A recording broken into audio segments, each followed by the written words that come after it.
எல்லாருக்கும் வணக்கம். நான் Hema Subramanian. Welcome to home cooking Tamil. இன்னைக்கு நம்மளோட நவராத்திரி ஸ்பெஷல் சீரீஸில் பார்க்க போகிற 2 ரெசிபீஸ் வேர்க்கடலை சுண்டல் அப்புறம் சக்கரை பொங்கல். சுண்டலில் நிறைய வகை இருக்குது, ஆனால் வேர்க்கடலை சுண்டல் ரொம்பவே நல்லா டிஃப்ரெண்ட்டாக இருக்கும். வாங்க இது ரெண்டுமே எப்படி செய்யறதுன்னு பார்க்கலாம்.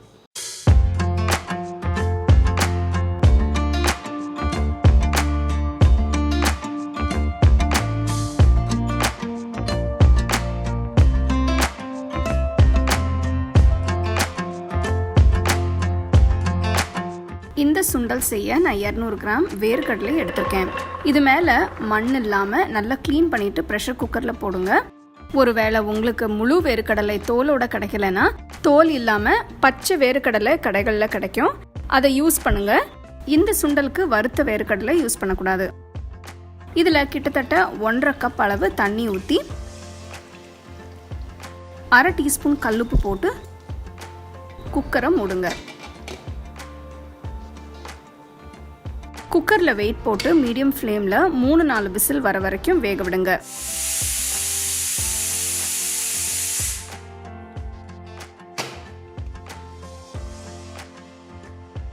வேர்க்கடலை நல்லா வெந்துருச்சு. இதை வடிகட்டி ஆற விடுங்க.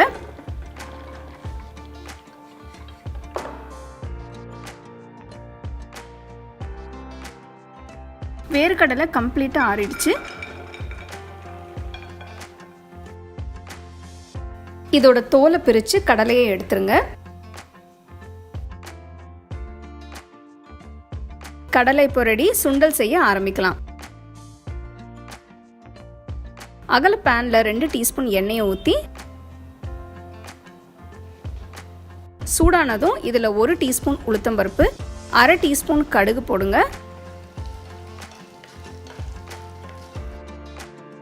கடுகு வெடிக்க ஆரம்பித்ததும் இதில் 1 பச்சை மிளகாய் நறுக்குனது, கொஞ்சம் கருவேப்பிலை, 1/4 டீஸ்பூன் பெருங்காயத்தூள், வேக வச்ச வேர்க்கடலை போட்டு கிண்டுங்க.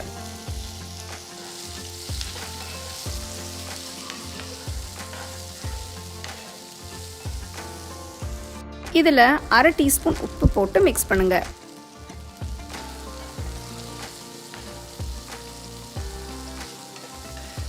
அடுத்து நான் பச்சை மாங்காயை சின்ன சின்னதாக கட் பண்ணி 2 டேபிள் ஸ்பூன் அளவு சேர்க்குறேன். அடுத்து 3 டேபிள் ஸ்பூன் தேங்காய் துருவல் போட்டு கிண்டுங்க. மாங்காய் ஆப்ஷனல் தாங்க, இது இல்லாமல் இந்த சுண்டல் செய்யலாம். ஆனால் மாங்காய் போட்டிங்கன்னா சுண்டலில் லேசாக ஒரு புளிப்பு டேஸ்ட் இருக்கும். எல்லாத்தையும் சேர்த்து 1 நிமிஷத்துக்கு கிண்டுங்க. அவ்வளோதாங்க, வேர்க்கடலை சுண்டல் ரெடி. இதை நீங்கள் எப்போ வேணாலும் செய்யலாம். ரொம்ப ஹெல்த்தியான ஒரு ஸ்நாக். கண்டிப்பாக செஞ்சு பாருங்கள்.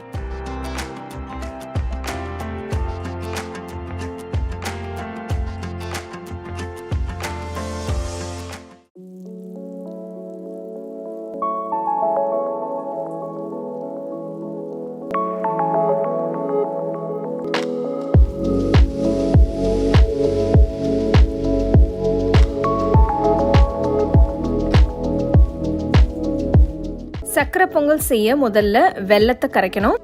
சாஸ்பேனில் 1/2 கப் தண்ணி ஊற்றி வெல்லம் போடுங்க. நான் 250 கிராம் வெல்லம் எடுத்திருக்கேன்.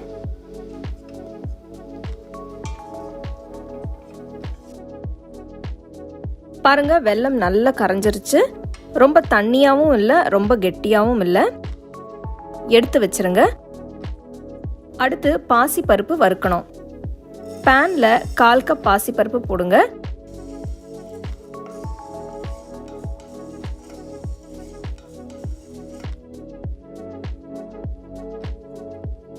இதை 2 நிமிஷத்துக்கு மீடியம் ஃப்ளேமில் ரோஸ்ட் பண்ணுங்க. எடுத்து வச்சிருங்க. இன்னைக்கு நான் கடாயில் பொங்கல் செய்ய போகிறேன். அகல கடாயில் 4.5 கப் தண்ணி ஊற்றி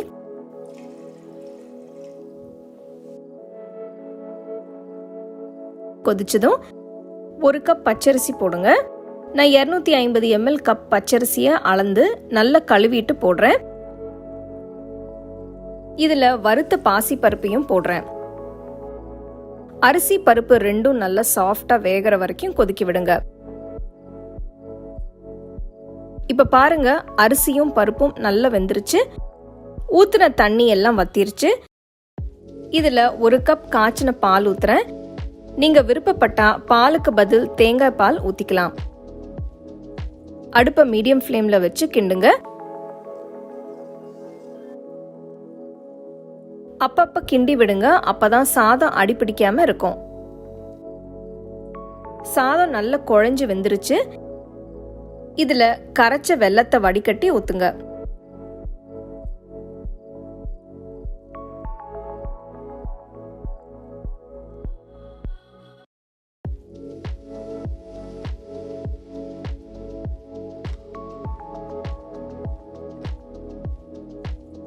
வெல்லம் ஊத்துனதுக்கு அப்புறம் 5 நிமிஷத்துக்கு கொதிக்க விடுங்க.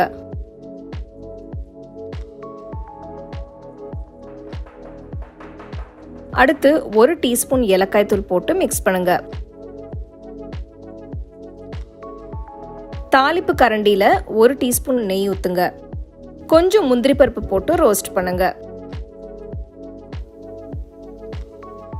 முந்திரி பருப்பு கோல்டன் பிரவுன் கலர் ஆனதும் திராட்சை போடுங்க.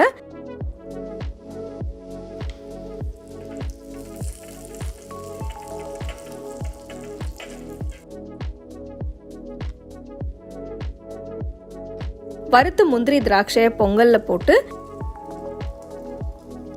கூட 1 டேபிள் ஸ்பூன் நெய் ஊத்துங்க. அவ்வளவுதாங்க, சூப்பரான சக்கரை பொங்கல் இப்போ ரெடி. சூடா பரிமாறுங்க, சந்தோஷமா சாப்பிடுங்க.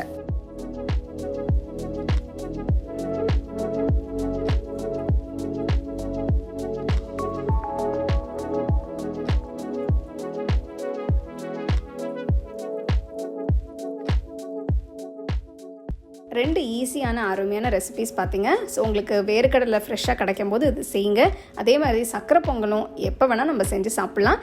ஸ்பெஷல் ஒகேஷன்ஸ்க்கு இல்லைனா சும்மாவே வீட்டில் செஞ்சு சாப்பிட்லாம். ஸோ இந்த 2 ரெசிபிஸுமே நீங்கள் ட்ரை பண்ணி ரசித்து சாப்பிடுங்க.